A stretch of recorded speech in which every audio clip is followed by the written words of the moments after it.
देखो, सबसे बड़ा सवाल ये पैदा हो रहा है कि अभी सर एक्सी एंड पीआई ये दोनों पेपर के लिए क्या करना है।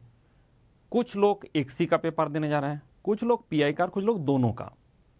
जो दोनों देने जा रहे हैं तो आपके लिए तो ध्यान रखिए कि पहला सेशन आपका 11 ऑफ फरवरी मॉर्निंग सेशन में एक्सी का पेपर है एंड इवनिंग सेशन में पीआई का पेपर है। अब कितना दिन बचा है सर? ज़्यादा दिन तो हमारे पास है नहीं, 5 दिन 4 दिन 5 दिन 6 दिन इतना ही बचा है और 5-6 डेज आपके पास अवेलेबल है, 5 to 6 डेज। और अगर हमने पीआई का बात करें तब तो फिर भी उसका सिलेबस बहुत बड़ा है, उसमें ज़्यादा कुछ कर नहीं सकते। आपको सिर्फ फॉर्मूला रिवाइज करना है, कॉन्सेप्ट रिवाइज करना है। एंड आपने देखा होगा कि मैकेनिकल का जो पेपर है उसने मोस्टली फॉर्मूला बेस्ड है। उसी टाइप का पीआई में और एक्सी में पेपर हम एक्सपेक्ट करते हैं। लेकिन एक्सी वाले को तो सिर्फ 2 ही सब्जेक्ट सेलेक्ट करना है ना। अब दूसरा बात हो रहा है, कुछ लोगों का ये भी नहीं पता कि एक्सी पेपर दे के हमें क्या फायदा, एक्सी पेपर से होता क्या है, एक्सी पेपर देने के क्या मिलेगा। तो ये सब चीज सारे के बात हमने एक ही वीडियो में पहले से मैं बता चुका हूं, इसलिए यहां पे दोबारा मैं नहीं बताऊंगा। आपको जो मेरा एक्सी वाला स्प्रेडशीट है, ये जो मेरा स्प्रेडशीट है उसी में होगा। जैसे आपका उसी में क्लास एंड आइकॉनिक का क्लास है, एफए सीरीज है, एक्सी गेट विथ मंडल। तो अगर आपने एक्सी में एक्सेल करना चाहते हो तो उसके लिए आपको क्या करना है, सबसे पहले कि एक्सी में क्या होता है नहीं होता है, before start watch this video. तो ये जो वीडियो है कि अपॉर्चुनिटी क्या मिलता है, किस तरह से पेपर सिलेक्शन करना है। लेकिन जो मैकेनिकल वाला पेपर लिख चुका है उसके लिए एक चीज ये भी पता चल चुका है कि मुझे कौन सा सब्जेक्ट का क्वेश्चन सॉल्व करना आया। अभी प्रोडक्शन भर भर के क्वेश्चन आया था, क्या आपने पूरा कर पाया? अगर आपको स्ट्रेंथ ऑफ मटेरियल्स इसका जो क्वेश्चन आया था, क्या आपने वो कर पाया? अगर वाइब्रेशन से उसका क्वेश्चन आया था, आपने कर पाया? फ्लूइड मैकेनिक्स से क्वेश्चन आया था, कर पाया? मतलब क्या होता है कि अभी हम डिसाइड कर रहे हैं उसके बेसिस में कि जो सब्जेक्ट में मुझे मैकेनिकल में अच्छा से परफॉर्म हुआ, परफॉर्म आपको कितना आता था मैं वो नहीं पूछ रहा हूं, परफॉर्म कितना कर पाया था, जो सब्जेक्ट में अपना अच्छा परफॉर्म कर पाए थे वही सब्जेक्ट यहां से सिलेक्ट करें। अगर स्ट्रेंथ ऑफ मटेरियल्स में आपने अच्छा परफॉर्म किया मैकेनिकल में, तभी आप स्ट्रेंथ ऑफ मटेरियल्स पढ़े। अगर फ्लूइड मैकेनिक्स में हम अच्छा परफॉर्मेंस किया तब आपने फ्लूइड एंड थर्मो ले ले। उसमें थोड़ा सा वो एप्लीकेशन पार्ट भी आता है, तो उसमें थोड़ा सा ही आता है, ज़्यादा नहीं आता है। आप बात हो रहा नहीं मुझे तो मटेरियल साइंस लेना है। आप गेट में जो मटेरियल साइंस का क्वेश्चन आया था, क्या आपने कर पाए थे? क्योंकि ये जो स्टैंडर्ड है यही लोगों ने, जो लोगों ने मैकेनिकल का पेपर सेट किया, इन्हीं लोगों ने एक्सी का पेपर सेट किया है। तो उसके कारण मोस्टली स्टैंडर्ड ऐसे ही रहेगा। आप अगर बोला मैं फ्लूइड मैकेनिक्स पढ़ा था और मेरा पढ़ा तो था लेकिन एग्जाम सेंटर में हमने कर नहीं पाया इस बार का गेट मैकेनिकल में, तो आप मतलब वो सब्जेक्ट मत लो। कुछ लोग पहले से ही डिसाइडेड है कि मुझे कौन सा सब्जेक्ट लेना है, तो उसको सब्जेक्ट चेंज भी नहीं करना है। मतलब जिसने एक्सी का पेपर प्रिपेयर कर रहा है कि मैं तो सर स्ट्रेंथ ऑफ मटेरियल्स रखा हूं और मैंने फ्लूइड मैकेनिक्स रखा हूं, तो उसके केस में आप चेंज ना करो। आप पहले से जो कर रहे हो उसी में फोकस करें, इस लास्ट मोड में चेंज ना करें। बट जो बंदा बार बार मैसेज कर रहा है, मेरे पास एटलीस्ट 500 मैसेज आ चुका है कि सर एक्सी पीआई के लिए आप क्या करें और कौन सा सब्जेक्ट ले। क्या करें तो फिर भी ठीक है, बट ये कौन सा सब्जेक्ट ले, ये मतलब क्या होता है कि एकदम लास्ट मोमेंट तक बंदा डिसाइडेड नहीं है कि कौन सा सब्जेक्ट लूँ। तो आपको मैं बता रहा हूँ कि जिस सब्जेक्ट में परफॉर्म किया वो ले लो, और जिसने वो नहीं, जिसने पहले से डिसाइडेड है कि मुझे ये दोनों पेपर लेना है, उसी को मैं पढ़ाई कर रहा हूँ, तो आप वही 2 पेपर ले। क्लियर हुआ विषय? अब सवाल है इसे कैसे पढ़े, क्योंकि आपके पास 5 डेज 6 डेज पूरा अवेलेबल है। तो आपके लिए मैंने एक 10 मिनट का सजेशन बताया था कि जैसे ही कोई क्लास पढ़ना है, क्योंकि 2 ही सब्जेक्ट पढ़ना है, तो 2 सब्जेक्ट मिला के कितना ही लेक्चर हो जाएगा। मान लो मैंने मान के चलता हूं कि आपको 150 लेक्चर देखना है, 10 मिनट करके कितना मिनट होता है? अगर 150 लेक्चर है, 150 इंटू 10 मिनट कितना होता है? 1500 मिनट का आपका टोटल लोड आएगा, एंड डिवाइड बाई 60 करने से आ रहा है 25 आवर्स ओनली। तो मेरे हिसाब से आपके पास इतना टाइम अवेलेबल है जो 25 आवर्स में अपना पूरा चीज रिवाइज कर सकता है।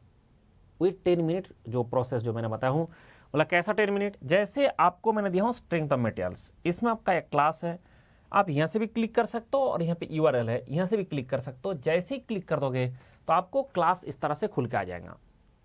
बोला उसमें लॉगिन करना पड़ेगा। हाँ, ऑब्वियसली ये क्लास है तो आपका अनअकैडमी का सब्सक्रिप्शन चाहिए। जैसे ही करोगे तो इसमें क्लिक कर दोगे तो क्लास आपका डायरेक्टली खुल जाएगा। एंड उसके बाद इसमें एक ऑप्शन होता है 10 सेकंड आप बढ़ा सकते हो, यहाँ से 10 सेकंड बढ़ा सकते हो। तो जो 2 घंटे का लेक्चर है वो मैक्सिमम से मैक्सिमम 10 मिनट लगता है पूरा रिवाइज करने में।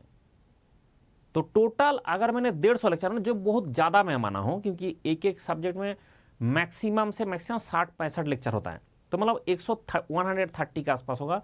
फिर इधर उधर करके अगर आप और भी देखना चाहते हो तो मतलब आपके पास कितना टोटल स्टडी लोडर है, 25 आवर्स का स्टडी लोडर है। 25 आवर्स अगर ने इफेक्टिवली ऐसे 10-10 सेकंड बढ़ा के देख लिया तो आपका पूरा और रिवाइज हो जाएगा।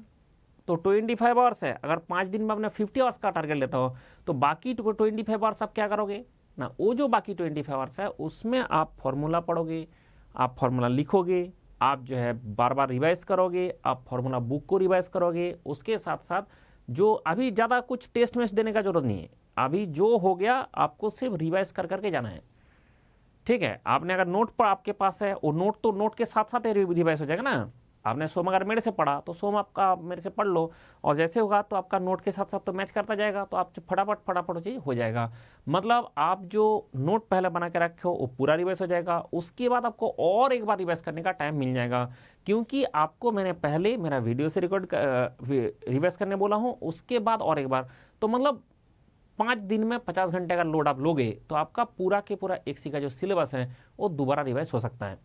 अब पता नहीं सर मेरा जो दिल का, हाँ, आप दूसरा कुछ स्टूडेंट का इच्छा है कि सर ये जो आपने दिखा रहे हो स्प्रेडशीट, ये कहाँ से मिलेगा। देखो बहुत दिन से मैंने इस QR कोड दिखाता हूँ। मंडल के साथ अगर पढ़ाई किया तो उसके केस में आपको ये वाला स्प्रेडशीट देखना है। This is the QR code, ये स्कैन करने से आपको स्प्रेडशीट मिल जाएगा। एंड वो स्प्रेडशीट को यूज करके आप पढ़ाई करें। जब मैंने मैकेनिकल वाला ये बनाया था, जैसे आपको सब स्टूडेंट को भेजा भी था मैकेनिकल वाला, एक मेरा सबसे टॉप चीज़ है कि मैकेनिकल में कौन सा टॉपिक से कितना क्वेश्चन आएगा, कौन सा सिलेबस से कौन सा क्वेश्चन आएगा, ये चीज़ आपका मैंने बता चुका था। अब क्या है ना, आपको मैंने क्लियर करके एक PDF दिखाया था कि जो मैकेनिकल वाला, बस सर ऐसे PI का बना दीजिए कि PI का तो पेपर का जो पेपर मतलब सब्जेक्ट तो सिलेक्शन कुछ भी करता है ना, PI का जो सब्जेक्ट सिलेक्शन है वो कुछ भी करता है, उसके चक्कर में PI में ऐसे नहीं बनाया जा सकता। तो PI में क्या होगा ना, PI में तो उसी सब्जेक्ट का आएगा, तो उसके लिए हमें अलग सब्जेक्ट का वेटेज बनाने का कोई जरूरत नहीं है।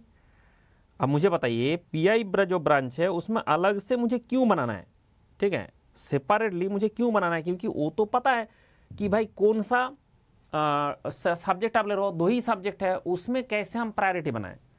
बट जब 14 सब्जेक्ट था मैंने प्रायोरिटी बना के दिया था, आपको याद होगा, ऐसे PDF आपको मिला था।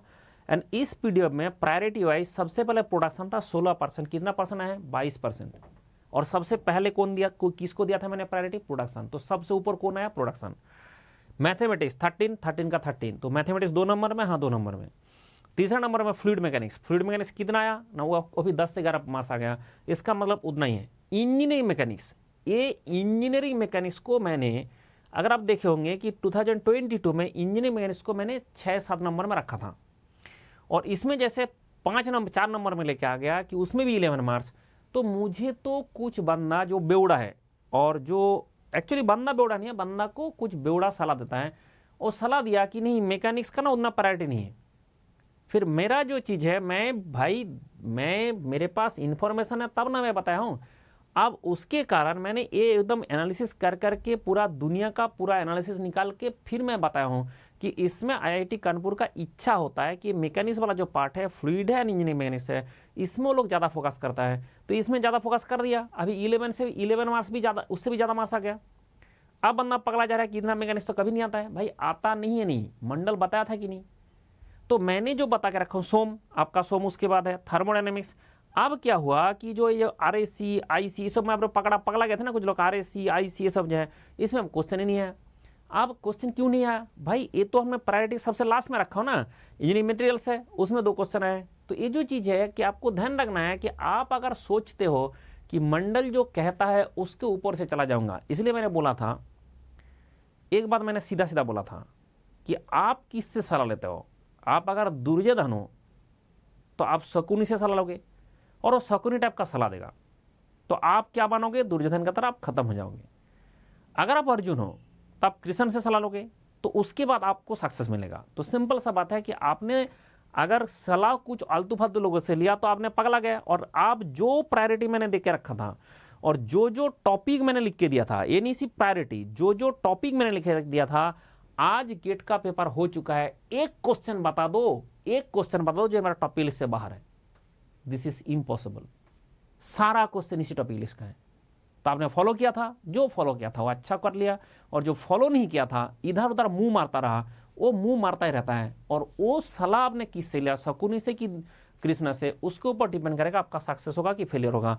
इसलिए क्या होता है कि जो प्रायोरिटी को मान के प्रिपरेशन किया उसके लिए बहुत अच्छा हुआ, और जो प्रायोरिटी नहीं माना उसके लिए बेकार गया। सेम चीज मैं यहाँ पे बता रहा हूँ कि जो मैंने अभी बताया एक्सी पेपर के लिए, अगर आपने एक्सी पेपर के लिए मंडल के बात मानते हो तो आपको क्या होगा, आपके लिए जो टोटल अभी 5 डेज है उसको फुल्ली प्रिपेयर करेंगे। फुल्ली टोटल जो 5 डेज है उसको अगर फुल्ली प्रिपेयर करेंगे तो आपके लिए ये दिक्कत नहीं होगा, आप पूरा आराम से प्रिपरेशन कर सकते हैं।